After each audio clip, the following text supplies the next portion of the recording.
Hi there, it's Mike here, and this is really a scratchpad video for me mostly because I think I've kind of got Orb Composer in shape, and I want to capture this before I forget what I did because I have a tendency to go off and do other stuff for months, and then I come back and can't remember how this stuff worked. This is complicated enough. It needs a reminder. So, hopefully this will be useful to you too. It's my goal is to get something that you can use. This is about setting up a template mostly for Orb Composer. It's mostly about live because that's what I use, but I think other people might be able to take advantage of some of the ideas because I've got stuff about how to debug the template that you're building and how to stack instruments and placement and a little demo of Orb at the end and stuff like that. So keep my fingers crossed. So what you're looking at is my live template. For those of you who are more familiar with the arrangement view, there are the groups of the instruments from top to bottom instead of from left to right. And I'm going to go back here because there's more of it that fits on the screen. Essentially, one of the big reasons I did this template this way is because of memory consumption. As you can see, there are about 320 tracks in this rascal, and most of those are instruments. And when you start piling up a lot of big sampled orchestral instruments, you start getting a pretty big memory footprint. So this is the 45 gigabyte memory footprint that this takes. This is a pretty good size computer. It's got 64 gig of memory, and it's using 56 of that with all the other stuff that's going on. So what I discovered is that if I loaded an instrument per track, I quickly blew the doors off of the memory footprint. And it was only by stacking a lot of instances of the instruments in a contact instrument. I'll just show you one to show you what I mean. Let's go with brass. What the heck? And so there's the brass group opening up, and we have to go 2 layers deep to get in there. Oh no, not on this side. Let's open up the instrument, and where is my instrument? Oh, there it is. Okay. So this is contact running inside of complete control. And so there are, in this case, 5 instances of the trumpets instrument, each with different articulation. That's really the only difference. And so contact reuses a lot of memory in that situation, which is the only way I could cram all these instruments in. So that's the reason why I'm doing this way. Let me just back out to the top level. So this side is the template that you got from Orb Composer, and I've grouped it by section. So I've got woodwinds and stuff like that, and then within each section I've got the opened everything. There we go. No. Why? I don't understand why Live does this to me. It decides to open everything. I don't want to open everything. I just want to open the woodwinds. There. So there are the woodwinds, arranged in the same order that show up in Orb Composer. And this is sort of the same color. Couldn't match them, but I tried. And then within each of these are the tracks that you actually got from with Orb. I don't think they grouped them. I can't remember. But anyway, they're the for a given instrument like flute. There are the individual tracks. And on this side of the template, take you back to the front page. Says score MIDI on this side. It says audio VSTs on this side. So this is all MIDI all the time. There's no oh, that crunching? That's my cat. That's Tiger having a snack. There's no instruments on this side at all. And to get, I'll go down to an individual instrument. Maybe do trumpets. I really want one where the correspondence isn't quite direct. So maybe that happens more in the... Yeah, so the flutes, for example,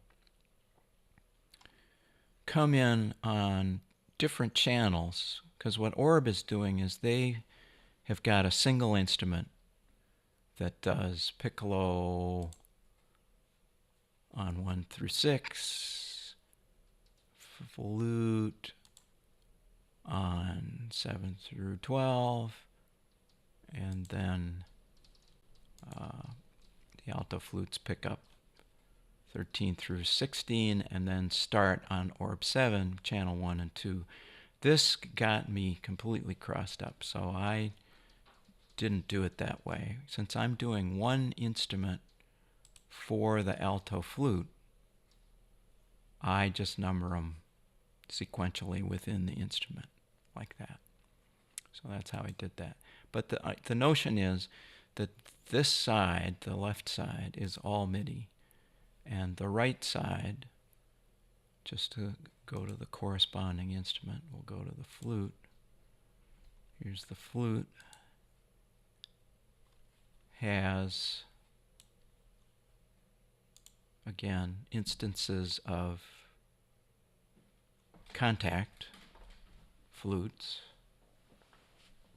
And the channel setting within the flutes is changed with each instance, so that the one with the corresponding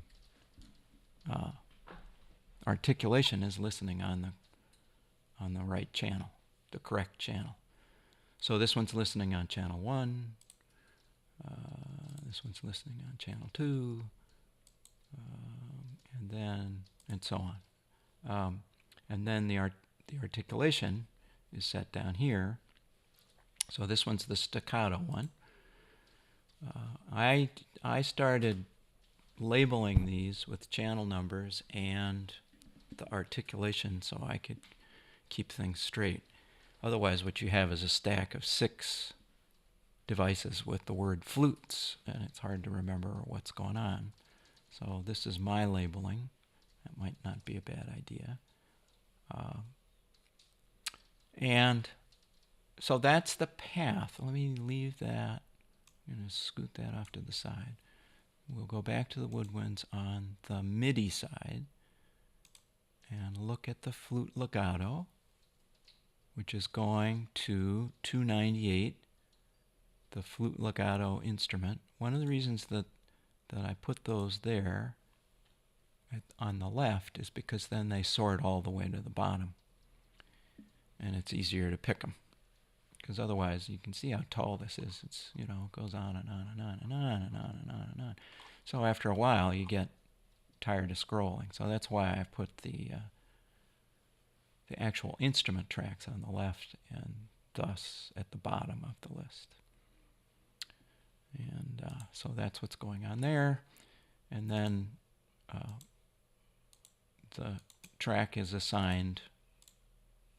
The MIDI track, this is still MIDI, it's MIDI in, MIDI out. The MIDI track is assigned at the bottom. So if we were thinking staccato, now if we go over to the flute, instrument, and we say, MIDI's from no input. What's going on there? Well, it's because the MIDI isn't being picked up at this level. So this is reminding me that this is a pass-through and that the actual MIDI assignment is done here with these channel assignments within the instances of the contact instruments. So that's kind of the theory of this template. This is just a dummy track to remind me what's going on which side. So this track doesn't do anything except separate the two sides and give me little arrows. And my cat is now on my lap kicking the mic cable. So that's why you're hearing all that. Thanks, Tiger, for the sound effects. Hopefully you'll flop down here on my lap for a minute. I think that's kind of the story on this. Now, this took a while to build, and one of the things that, this is a pretty live-centric part of the discussion, but I think if you're using another DAW like Cubase or Logic or whatever, these ideas still pertain. You're just going to have to translate a little bit, but the idea of routing the MIDI from one side to the other or from top to bottom is probably a more familiar way to do it. And the stacking of the instruments to reduce the footprint. I tried a little experiment where I built I think it was the string section with individual instruments on each track. So in this case, violins, you can see that there are a lot of articulations. And after a while, these, from here on, I really have no idea what these are about. I don't plan to use them. And so I just looked these up on the interwebs and assigned them to reasonably close equivalents in the 8 articulations that I am going to use, which is this group of 8. So I just built these 8 with instruments on each track, and I quickly blew out memory. I got through about 2/3 of the violins, and I was already up to 20 gigabytes of memory, and that left me with a long way to go. And when I stack them like this, this isn't a small memory footprint, but it's a lot smaller than it would have been had I done it track for track like this. So that's the reason I did all that fiddling around, and I think that same concept would apply to other DAWs, not just Logic. But because of that, this is a pain in the neck to debug, because you've got sort of lots of places where things can go wrong. I'm just talking while I shrink things down. And I've gotten myself crossed up here a little bit. Let me just concentrate.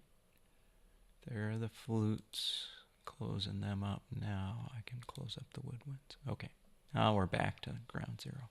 Sorry about that. So I want to show you how I debug these. I wish I had known this in advance. Maybe this will help you too. So here's the screen of the Orb Composer, the way that I debug these. I'm assuming you know all about Orb Composer, so if you don't, if this is really your first video, skip back to the ones from Orb and the ones from Bill McFadden, because this isn't going to give you a real good feel for how this all works. But let's say that we want to debug instruments, and so the way I've done this is I've set this up with a bunch of clips, each with a different articulation, because that's what drives a different instrument through the template. And I'm going to just launch this clip, playing a little bit in the background. And now I'm going to go back to the template. Nothing coming out of this side. That's good. This is all MIDI all the time, so there should just be MIDI going in and out. And we can test the MIDI by opening up Woodwinds and looking for MIDI. See a no MIDI, but we're on clarinets. Let's open the clarinets. Oh, MIDI. And what you can see is that the MIDI is marching down the instruments. And it's going back and forth towards the end because these two, staccato and marcato, are very similar. Tenuto and legato are very similar. And so I use that to check the levels, instrument placement, and stuff like that. But you can see that this template's working pretty well right now. And so that's the way I would hope that yours behaves if you've decided to do it this way, is that you can debug the MIDI first. That's what I would do. Once you've got the instruments, maybe do it one instrument at a time just to keep yourself from going crazy.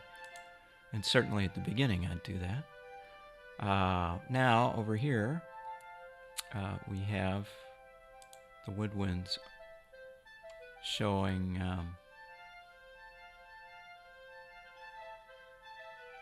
audio.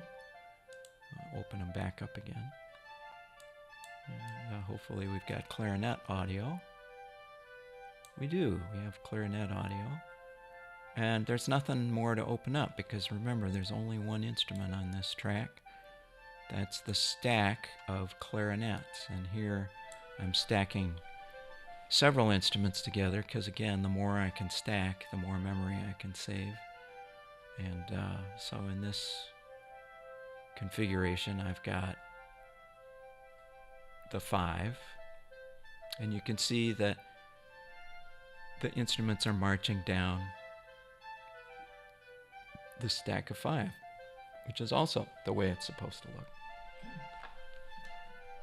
And just to remind you, track 1 is legato, track 2, etc.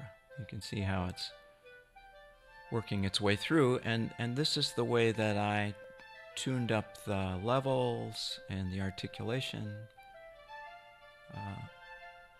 because especially as you go through the ranges of these instruments, the levels aren't quite right, and you might as well get them not perfect, but at least close enough that when you listen to one of these coming through Orb, it sounds sort of right. So that's the way that I did the debugging.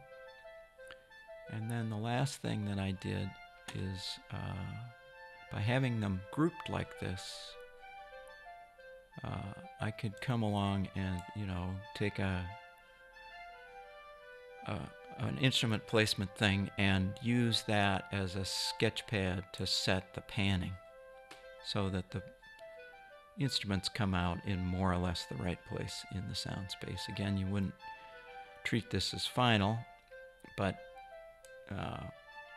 it's nice to have them rolled up to one device, because if you had an instrument on every single track over on the right side, or on the left side, and the MIDI side, you'd have to pan each one, and after a while that would probably drive me nuts. So that's another tip. Okay, that's probably quite enough of the... Oh, and that gets me to this. Now you notice that I can control Orb from live, and that's going to come in handy in the next little part of the demo. But as long as I've accidentally triggered that, let me show you how that works.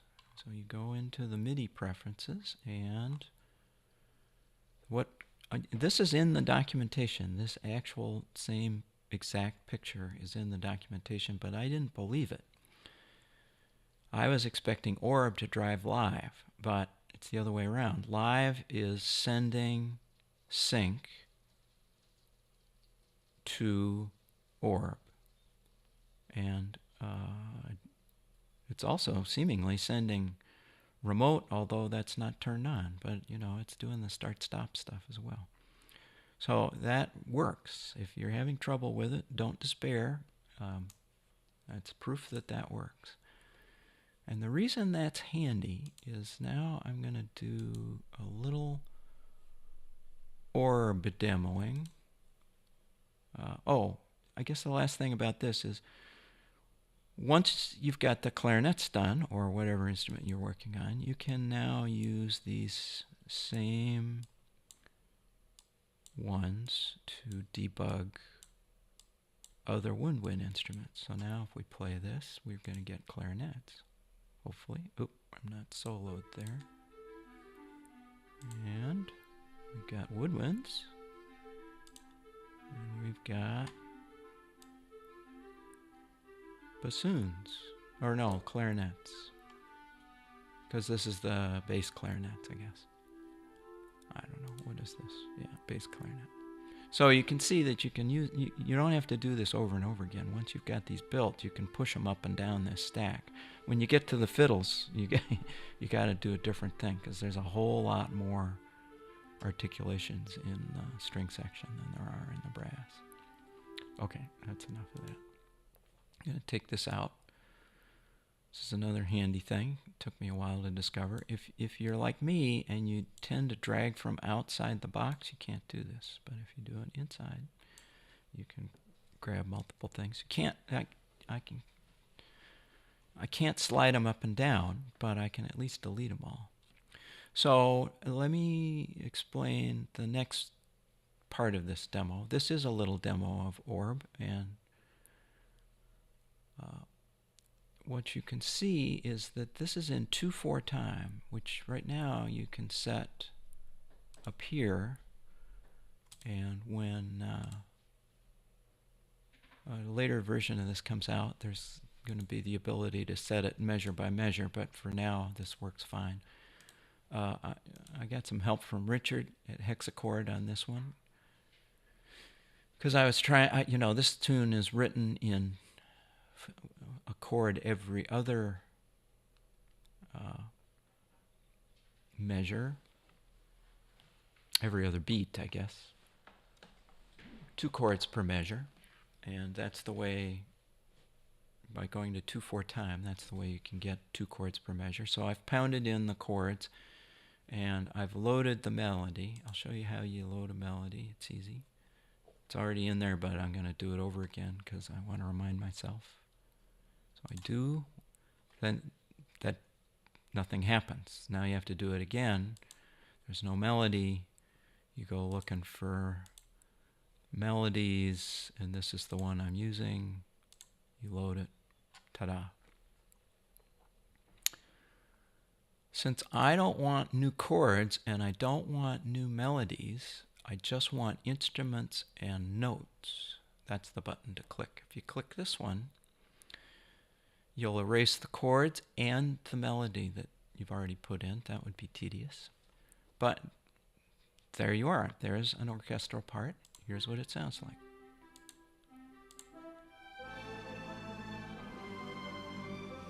And if you don't like it, you can do it again.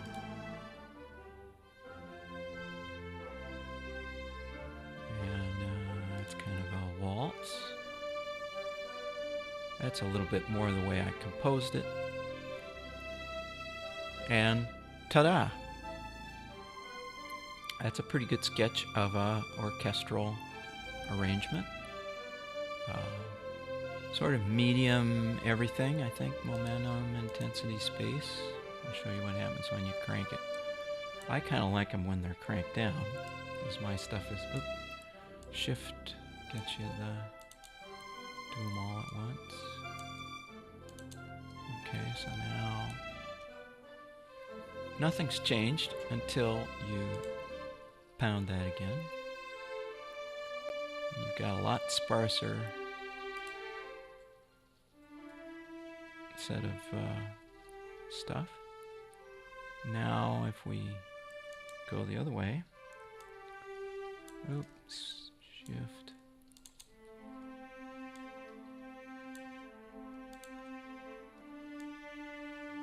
It's going to blast our head off. Big climax, I guess. You know, triumphant return of the hero, blah, blah, blah. It's a little too intense. Let's crank this down so we can listen to it. Because we're going to listen to it for a while. So we got to have something that's not blowing our doors off here. We'll go back to the sort of medium speed. So that way we get a few parts. We got one in each of the sections. Yeah. Put that up in the clarinets just to get it a little higher. Put this a little higher too. How about that? Yeah, it's okay. Okay, so now, you know, clearly this is the fun part. I'm not going to do a lot of that, but I've spent hours just tooling around, not saving anything, just enjoying fiddling around with it. But let's say that I want to do a take on this. So I go back here. Now's the time to go to the traditional arrangement view, because what we're now recording an arrangement. We're not doing clips, we're doing right into the arrangement. And it's pretty simple. You basically arm it for recording, off it goes, and you gotta go look in the, where's our little, we have a woodwind in there? Yeah, we got a clarinet in there. Where's our clarinet? Why isn't our clarinet showing up?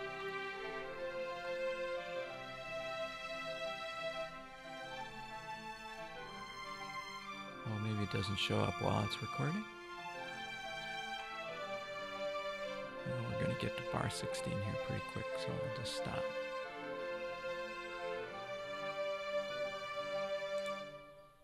Alright. We still don't have... There they are. I'm not a big arrangement view user much, so I'm still learning my way. So now what we have is a lot of tracks that are empty. But we've got one, and we can figure out which one. The easy way is instrument articulation. What's the track? Instruments clarinet. Articulation is, what was it? Staccato. Go back here to staccato, open up staccato, and there's our track. I'll show you the track. Whoop.